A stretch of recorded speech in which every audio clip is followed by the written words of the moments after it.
Film की शुरुआत होती है कालीधर यानी अभिषेक बच्चन से, जिसके दो छोटे भाई और एक बहन है। कालीधर अपने भाइयों और बहनों में सबसे बड़ा है। पूरा परिवार बड़ी हंसी खुशी से एक साथ रहता था।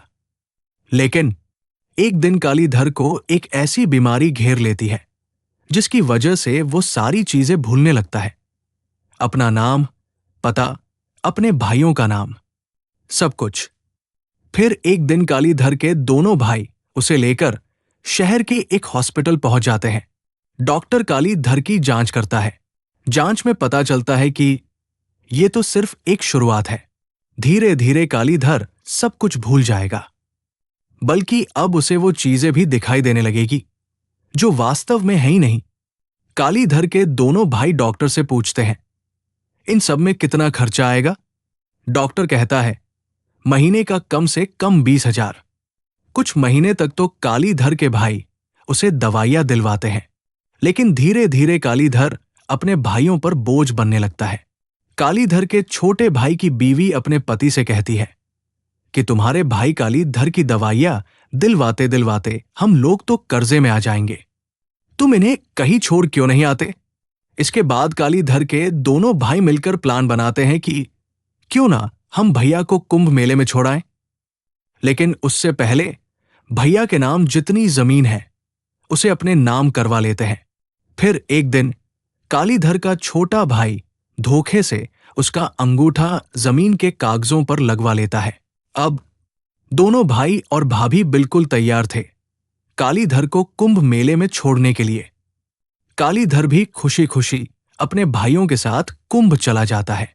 देखते ही देखते दोनों भाई कालीधर को एक जगह छोड़कर वहां से फरार हो जाते हैं।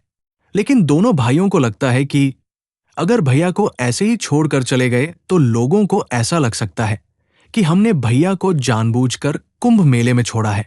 तो तीनों मिलकर एक और प्लान बनाते हैं कि क्यों न घर जाने से पहले कुंभ मेले के भूले भटके शिविर में कालीधर की मिसिंग कंप्लेंट दर्ज करा दें, ताकि हम पर कोई शक ना कर सके। जैसे ही कालीधर के भाई भूले भटके शिविर में मिसिंग कंप्लेंट दर्ज कराते हैं, उसी समय एक कर्मचारी जिसका नाम है सुबोध अपनी साइकिल पर लाउडस्पीकर से माइक पर बोलते हुए मेले में घूमना शुरू कर देता है। जो भी कालीधर नाम का आदमी हो वो तुरंत भूले भटके शिविर पहुंच जाए। उसके दोनों भाई वहां इंतजार कर रहे हैं। लाउडस्पीकर की आवाज कालीधर तक पहुंच जाती है और वो भागा भागा भूले भटके शिविर पहुंच जाता है। लेकिन जैसे ही कालीधर शिविर के बाहर पहुंचता है, वो देखता है कि उसके दोनों भाई आपस में बातें कर रहे हैं कि हमने भैया को छोड़ तो दिया, कहीं उन्हें सब कुछ याद ना आ जाए और वो दोबारा घर पर ना पहुंच जाए। लेकिन उन्हें क्या पता था कि कालीधर उनकी ये बातें बाहर खड़े होकर सुन रहा था। अब कालीधर को लगने लगता है कि वो अपने भाइयों पर बोझ है, इसलिए वो चुपचाप वहां से निकल जाता है और जाकर किसी अनजान बस में बैठ जाता है जो बस इटारसी जा रही होती है। कंडक्टर कालीधर से पूछता है, ओ भाई साहब, कहाँ जाना है आपको? कालीधर पूछता है, बस कहाँ जा रही है, हम भी वही जाएंगे। कंडक्टर कहता है, तो निकालिए 380 रुपए। कालीधर कहता है, 380 तो नहीं है, 200 है, ये रख लो। कंडक्टर कहता है, 200 रुपए का सफर तो आप कर चुके हो, अब आप यही उतर जाइए। और रास्ते में ही कालीधर को उतार देता है। अब कालीधर थोड़ा पैदल चलकर भोजपुर नाम की जगह पहुंच जाता है। इधर उसके दोनों भाई और भाभी भी अपने गांव जाने के लिए बस में बैठ जाते हैं। बस में बैठते ही घर से खबर आती है कि उनके घर में आग लग गई है। पूरा घर जलकर तबाह हो गया और वो अलमारी भी, जिसमें उन्होंने कालीधर के अंगूठे लगे जमीन के कागज रखे थे, सब कुछ जल गया। अब दोनों भाई और भाभी बहुत परेशान हो जाते हैं कि अब दोबारा कालीधर को ढूंढना पड़ेगा, नहीं तो ये जमीन हमारे हाथ से चली जाएगी। इधर कालीधर बस से उतरकर शिव मंदिर के चबूतरे पर सो जाता है। जैसे ही वो सोकर उठता है, वो भूल जाता है कि वो यहां कैसे पहुंचा। वो पूरे गांव में अपनी बहन गुड़िया को ढूंढना शुरू कर देता है।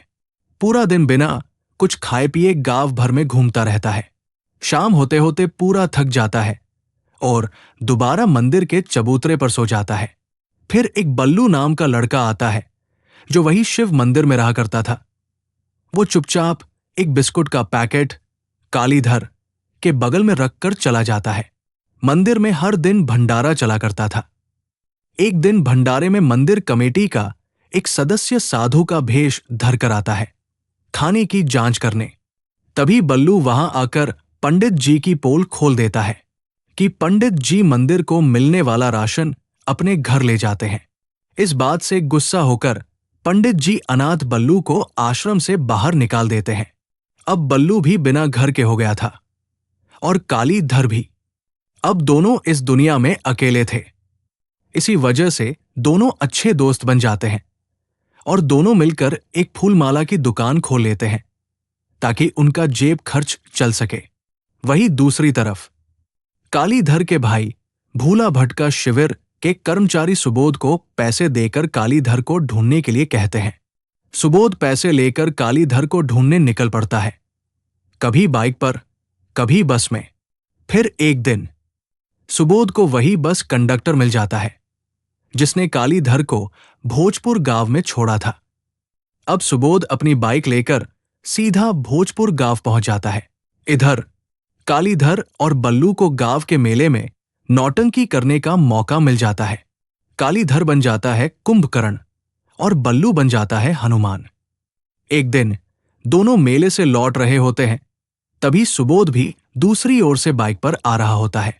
सुबोध कालीधर के पास बाइक रोकता है और उसे कालीधर की फोटो दिखाकर उससे पूछता है, इस आदमी को कहीं देखा है? कालीधर उस वक्त कुंभकर्ण के भेष में था, इसलिए सुबोध उसे पहचान नहीं पाता और कालीधर भी अपने घर वापस नहीं जाना चाहता था, तो वो चुपचाप वहां से निकल जाता है। फिर एक दिन कालीधर को ढूंढते ढूंढते सुबोध उस जगह पहुंच जाता है जहां बल्लू और कालीधर रहा करते थे। हालांकि कालीधर उस वक्त वहां नहीं था, लेकिन उस बोरी से बने टेंट में कालीधर की एक कुंभकर्ण वाली फोटो मिलती है। अब सुबोध सोच में पड़ जाता है कि कालीधर अपने घर क्यों नहीं जाना चाहता, आखिर इसके पीछे वजह क्या है। वही दूसरी तरफ कालीधर और बल्लू को एक्टिंग करने में मजा आने लगा था, इसलिए अब वो किसी दूसरे गांव राजगढ़ के मेले में एक्टिंग करने पहुंच जाते हैं, लेकिन वहां उन्हें एक्टिंग करने का मौका नहीं मिलता। इसलिए दोनों चुपचाप वहां से निकलकर वापस भोजपुर आ जाते हैं। फिर एक दिन मंदिर से खबर आती है कि चाइल्ड वेलफेयर वाले लोग बल्लू को पढ़ाई के लिए इंदौर भेजना चाहते हैं, लेकिन बल्लू मान नहीं रहा। तब कालीधर बल्लू को समझा बुझाकर इंदौर जाने के लिए मना लेता है ताकि वो अच्छे से पढ़ लिख सके। बल्लू के चले जाने के बाद अब कालीधर बिल्कुल अकेला रह जाता है। उसका कोई और जानने वाला नहीं था। फिर अचानक एक रात सुबोध कालीधर को ढूंढते हुए वापस भोजपुर गांव पहुंच जाता है, जहां उसे आखिरकार कालीधर मिल ही जाता है। अब सुबोध कालीधर से कहता है, तुम्हारे घर वाले तुम्हें ढूंढ रहे हैं, चलो। कालीधर भी घर जाने के लिए मान जाता है। इसके बाद सुबोध कालीधर को उसके घर पर छोड़ देता है। कालीधर घर पहुंचने के बाद सारी प्रॉपर्टी अपने दोनों भाइयों और बहन के नाम कर देता है और दोबारा अपना घर छोड़कर वाराणसी चला जाता है। वहां जाकर गंगा नदी में डुबकी लगाता है और यही खत्म हो जाती है कालीधर फिल्म की पूरी कहानी। तो चलिए मिलते हैं नेक्स्ट वीडियो में, तब तक के लिए जय हिंद जय भारत।